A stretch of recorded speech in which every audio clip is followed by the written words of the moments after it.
to eye, but can the Falcons soar even higher here in this match? Welcome to the Land Dog Falcons. Ap.Bren on the blue side, SRG on the red. You can already see as the game gets started, the Hilda make a very aggressive maneuver in towards the enemy purple buff here, as the Angela definitely have to go and deal with the waves. And this is why the Lilia is going to be so good for Falcons Ap.Bren. They get so much more prio, and they can rotate over to Yums. Right now, he's already kind of struggling to actually get in the vicinity of that purple buff. Stormy has cleared it out. Kaltizi on it.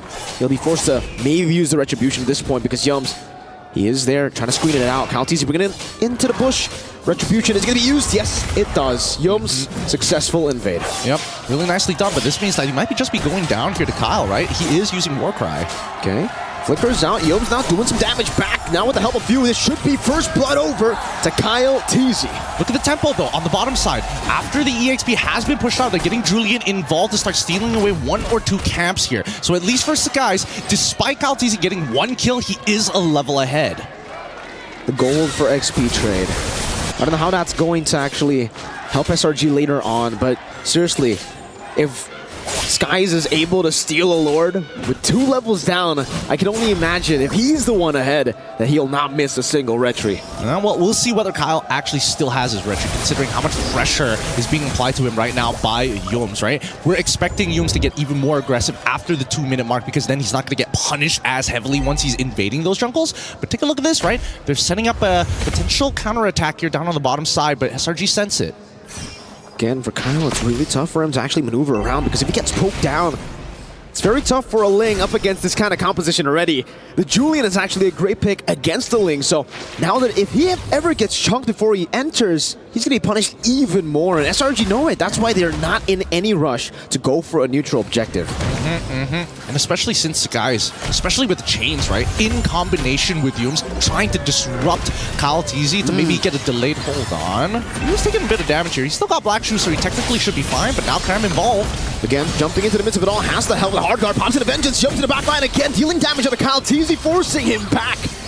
Cramp standing there menacingly, zoning them away. But Kyle will try to make his way back. That's a flicker forward. Deathton is welcome to the pin down now into the knockout. Knock up into the Minute Fury as well. What a combo from Falcons Ap.Bren. Stormy able to flicker out to safety. Cram will do so as well. What a recovery. Really nicely done.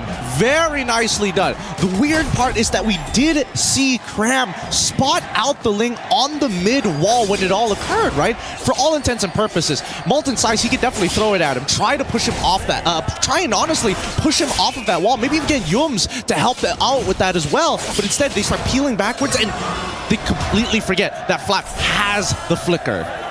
Flap Teasy on the Barats. He makes it feel like a Ling. He makes it feel like it's a mechanical hero. Deathton is welcome flicker combo connecting every single time, even in game number 1, finding the prio targets. He was able to find the target he needed, and it was Skies. Straight into the pin, and now we get a look at the items. Does look like for at least Innocent, he's actually quite a bit ahead. 300 gold as he goes in for the push. Turn of the night, the waves from Super Marco, immobility. Super Marco able to get out now, trying to go for the pin down out the Sky, Spear of Destruction as well. Now onto the back, bringing him back over for Kyle Teasy to assassinate him. Well played, but the in-house sword gets him out, Skies. Not for long. Stormy caught as well. They find a trade, but it's definitely not worth it, not just yet. 2 members down, Yums dealing some damage. Not able to go for the full assassination on the Few. It's actually him forced to flicker out. Baptiste, the Dino, walking back as well. The knock up, and then everything in the kitchen sink to deal with Yums. Ooh, okay. I'm surprised. Honestly, I'm surprised the fact that Sakai stayed alive that long to chunk out Super Marco like that. At the end of the day, it's still a very well worth trade for Falcons Ap.Bren. Now Super Marco's got 4 assists in the bag. Ogwin, unfortunately, has 2 kills, but hey, you take what you can get at this point of time, right? As long as you're able to accelerate Kyle Teasy, he's going to drive the momentum for Falcons Ap.Bren. SRG need to have much cleaner fights right now. Let's look at the items one more time, and the lead still in favor of Innocent. Again, though, in the purple buff, Yums, Power of Wilderness already used up the Retribution. Baited out of the Kyle. But now with the Defiant Blade, he should be able to deal with Yums. He tried to get into that bush, but it will only give Kyle the unstoppable he needs. 5-0. Flask of the Oasis Power Spike for the Minotaur. But despite all that, 5-0-2, a wonderful KDA to have. And yet, guys, despite being 0-2-1, the same level as Kyle Teasy, they're doing something right here, right? They are trading gold for a little bit of extra time and EXP. And that is going to keep SRG in the game because, as we mentioned before, it's about that mid-game, right? That big mid-game spike. Krem poked down a bit. Good position on that choke point. Krem unable to really go in. The missiles not able to connect right now, but Krem will be brought back forward. Pops in the ultimate, has the heart guard to play with. Stormy is hovering over him. Taking a lot of damage though, Kyle now. Able to recover, able to clear some waves, able to clear some of the creeps. One level ahead of Skies, he's back again. And finally, for the very first time, we see SRG say, no, we're not going to contest. We're finally just going to retreat. And Stormy's going to top off his boy Cram here because it could be a setup angle for a dive. And I think that's a very good call considering everything that has happened here. But in the mid lane, at least the guys finding opportunities. Wait, that just is... They're not going to dive that for sure. But let's look at the gold difference, right? Because while everything is happening, it looks like Innocent has been doing a phenomenal job, now extending his 500 gold lead to an 800 gold lead. He can go band for band. He can go M for M with Super Marco. I was not going to follow up you on that reference. I knew you were going to pull it out as well. Let's look at the items because now you can see that the 800 golds make only the slightest difference, right? It's Golden Staff already built on top of that DHS. But let's cut back to the supports because the Flask of Oasis is going to be a lot better than just Steel Paints. Gotta be careful though. Look at this. The Dynaman up top. Oh, one with the knock up, getting chunked down. It's a bit of damage. I think it was from the turret, Yums, and then a few basic attacks from Innocent too. Now walking up forward. BMI defensively again. Both teams really just looking for an angle to find an advantage. Yeah, I'm curious to see what Kyle Teasy has built. I just saw the GDS actually getting purchased, and I don't know if he's fast-forwarding the GDS instead of getting the Houseclaw, or maybe he already has the Houseclaw in time on top of the Berserker's Fury, right? That's the atypical build that we like to see. Wait, he's not gonna... Forcing Tempest of Blade, Skies has the enhanced sword, goes for the chase down, has a heart guard to help him too. Kyle Teasy gets out. And SRG want to capitalize. Cram straight into the bottom lane. Wants to cut this wave to find that prio. And it just goes to show that KDA isn't everything to all of our rank demons out there, man. Like, look at that. He's a full level down, and you compare it 5-0-2 to 0-2-1. In what world does that win? In this world. 7 minutes in, Game 3 of the Grand Finals of MSC 2024. But Super Marco will be able to utilize that advantage up top, the 3-man advantage, to take a Tier 1. Now straight into the bottom lane, utilizing the movement speed, but SRG are on it. Sky, Stormy, and Cram.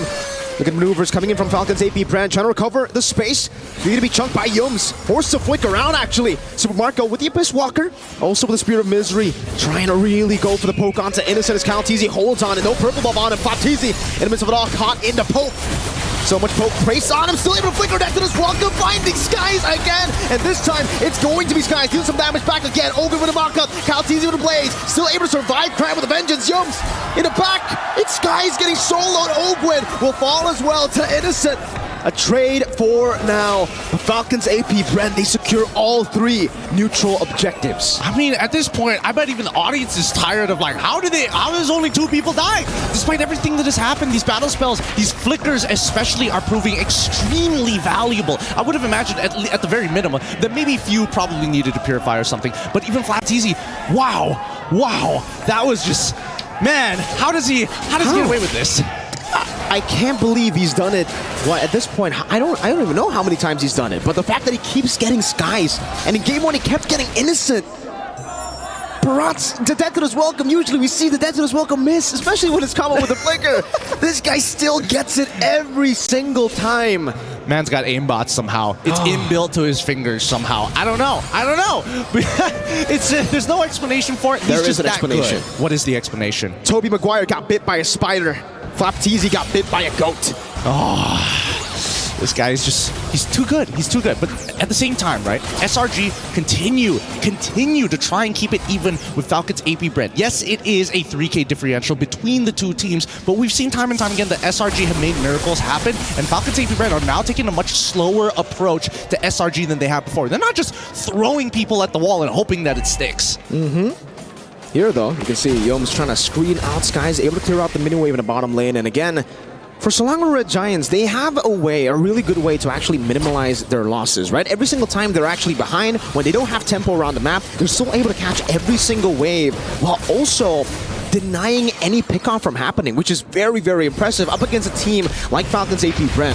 Usually a 1,000 gold lead means that it will give them a billion more opportunities to look for pickoffs around the map. Yeah, but it's starting to look more even. Even we're talking about like priority, right? Like Cram half the time is able to kind of match up unless we do see Flapteasy sacrifice a bit of his wave just to get there on time. That's the cost. That's the big brass tacks that both of these teams are applying onto each other. Every single one of these moves need to have purpose, and it always comes with a cost. That being said, though, this Lord Dance is going to be extremely important for the two. The worst part about it is that Falcons Ap.Bren probably can do it slightly better thanks to the help of Ogren on this Minotaur. Slowly but surely, again, for Falcons Ap.Bren, this is the new version of the Lord Dance. With the changes, it's all about the Lord. Can we call it a step? It's a tap dance, kind of back and forth a little bit, you know? It's a tango. Cha-cha. Yeah, it's a tango. It's much more of a tango than it used to be, than just sitting and doing the waltz, right? But at the end of the day, Minotaur is really, really good at... Ooh, almost catching him with the enhanced chain, but Kyle still able to utilize the Finch points. He is low, though. He'll get the motivation roar. He'll get that sustain. I think this is a pretty good opportunity for SRG to start taking the space back here. However, Few not making it easy, right? Drawing the borders in the river, making sure Gloom is going to set the tone for this upcoming fight. Oh, what a nature. Perfect timing here for Falcons Ap.Bren. Now it'll come down to Skies to really deal with Super Marco.